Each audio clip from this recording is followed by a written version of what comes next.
இன்றைக்கி நம்ம flight ticket எப்படி சீப்பாக புக் பண்ணுறது அப்படின்னு தான் பார்க்க போகிறோம். ஸோ அதுக்கு நிறையா ட்ரிக்ஸ் இருக்குது. ஒரு 5 ட்ரிக்ஸ் நான் உங்களுக்கு சொல்லித்தரேன். அதை யூஸ் பண்ணி நீங்கள் சீப் அண்ட் பெஸ்ட்டாக டிக்கெட் புக் பண்ணிக்கோங்க. ஃபர்ஸ்ட் ட்ரிக்ஸுங்க, நீங்கள் டிக்கெட் புக் பண்ணும்போது mostly Tuesday and Wednesday book பண்ணுங்கள். அப்போ தான் ரொம்ப சீப்பாக இருக்கும்.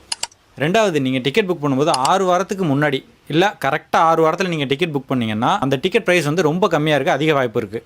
மூணாவது, நீங்கள் டிக்கெட் புக் பண்ணும்போது ஆல்ரெடி நீங்கள் சர்ச் பண்ண குக்கீஸ் டீட்டெயில்ஸ்லாம் இருக்கும்ல, அதை போயிட்டு கிளியர் பண்ணிவிட்டு திரும்ப நீங்கள் செக் பண்ணுங்கள். அந்த டயத்தில் உங்களோட ப்ரைஸ் வந்து ஹையாக காட்டாது, கம்மியாக தான் காட்டும். நாலாவது, ஸ்கை ஸ்கேனர், கூகுள் ஃப்ளைட்ஸ் அதிலெல்லாம் போய் டிக்கெட் ப்ரைஸ் வந்து எவ்வளோ இருக்குது அப்படின்னு சொல்லி ஒரு கம்பேரிஷன் பண்ணி பாருங்கள். உங்களுக்கு ஒரு கிளியர் ஐடியா கிடைக்கும். எந்த ஃப்ளைட்டில் டிக்கெட் புக் பண்ண போகிறீங்களோ அந்த ஃப்ளைட்டோட அஃபிஷியல் வெப்சைட்லேயும் செக் பண்ணி பாருங்கள். ஃபைனல் அண்ட் இம்பார்ட்டன்ட் இதாங்க, இதுக்கு பேர் வந்து குரூப் டிக்கெட்னு சொல்லுவாங்க. இது நீங்கள் ட்ராவல் ஏஜென்சிஸ் அப்ரோச் பண்ணிங்க அப்படின்னா அவங்க புக் பண்ணி கொடுப்பாங்க. லாஸ்ட் டைம் நான் இந்தியா போனப்போ சைனீஸ் நியூ இயர் டைமில் சிங்கப்பூர்லேருந்து இந்தியாவுக்கு போனேன். அப்போ வந்து ப்ரைஸ் செம்ம ஹையாக இருந்துச்சு, 32,000 ரூபா கிட்ட இருந்துச்சு. பட் நான் வெறும் 17,500 ரூபாய்க்கு அதை புக் பண்ணேன். எல்லாத்துலேயுமே இப்படி இருக்க